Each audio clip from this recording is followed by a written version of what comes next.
கடந்த ஜூலை 1ஆம் தேதி ரயில் கட்டணங்களை ஒன்றிய அரசு உயர்த்தியது. நடப்பாண்டில் இரண்டாவது முறையாக ரயில் கட்டணத்தை ஒன்றிய அரசு தற்போது உயர்த்தியுள்ளது. இந்த கட்டண உயர்வு டிசம்பர் 26ஆம் தேதி முதல் அமலுக்கு வருவதாக ரயில்வே தெரிவித்துள்ளது. இதன் மூலம் 600 கோடி ரூபாய் கூடுதல் வருவாய் பெற திட்டமிட்டுள்ளதாகவும் ரயில்வே தெரிவித்துள்ளது.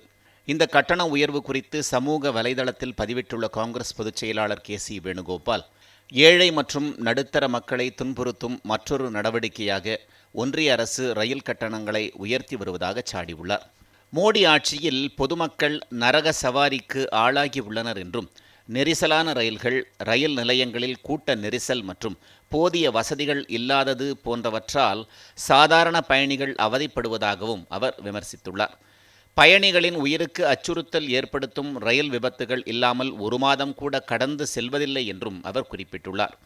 ஒன்றிய பட்ஜெட்டில் போதிய நிதியை ஒதுக்கீடு செய்வதற்கு பதிலாக தற்போது ஏற்கனவே துன்பப்படும் ஏழைகளை மேலும் கசக்கி பிழிய ஒன்றிய அரசு முயற்சிப்பதாக கே.சி. வேணுகோபால் கண்டனம் தெரிவித்துள்ளார்.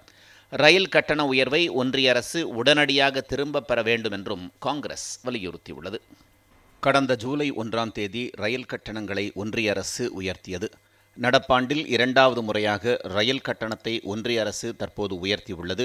இந்த கட்டண உயர்வு டிசம்பர் 26ஆம் தேதி முதல் அமலுக்கு வருவதாக ரயில்வே தெரிவித்துள்ளது. இதன் மூலம் 600 கோடி ரூபாய் கூடுதல் வருவாய் பெற திட்டமிட்டுள்ளதாகவும் ரயில்வே தெரிவித்துள்ளது.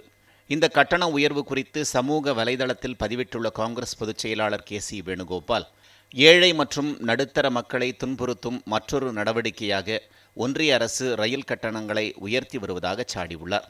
மோடி ஆட்சியில் பொதுமக்கள் நரக சவாரிக்கு ஆளாகியுள்ளனர் என்றும், நெரிசலான ரயில்கள், ரயில் நிலையங்களில் கூட்ட நெரிசல் மற்றும் போதிய வசதிகள் இல்லாதது போன்றவற்றால் சாதாரண பயணிகள் அவதிப்படுவதாகவும் அவர் விமர்சித்துள்ளார். பயணிகளின் உயிருக்கு அச்சுறுத்தல் ஏற்படுத்தும் ரயில் விபத்துகள் இல்லாமல் ஒரு மாதம் கூட கடந்து செல்வதில்லை என்றும் அவர் குறிப்பிட்டுள்ளார். ஒன்றிய பட்ஜெட்டில் போதிய நிதியை ஒதுக்கீடு செய்வதற்கு பதிலாக தற்போது ஏற்கனவே துன்பப்படும் ஏழைகளை மேலும் கசக்கி பிழிய ஒன்றிய அரசு முயற்சிப்பதாக கே.சி. வேணுகோபால் கண்டனம் தெரிவித்துள்ளார். ரயில் கட்டண உயர்வை ஒன்றிய அரசு உடனடியாக திரும்பப் பெற வேண்டும் என்றும் காங்கிரஸ் வலியுறுத்தியுள்ளது.